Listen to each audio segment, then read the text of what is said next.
চাই, আমরা এইভাবে জেগে উঠেছি। আমাদের এই জেগে থাকা অব্যাহত থাকতে হবে।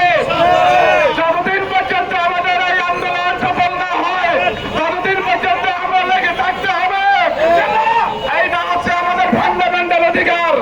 এই অধিকারকে খর্ব করার জন্য আমাদেরকে যতক্ষণ না পর্যন্ত আমরা লেগে না থাকবো, ততক্ষণ না পর্যন্ত আমাদের দাবি আদায় করা থেকে আমাদের নিষ্পদ হবো না, আমরা নিষ্কৃতি পাবো না।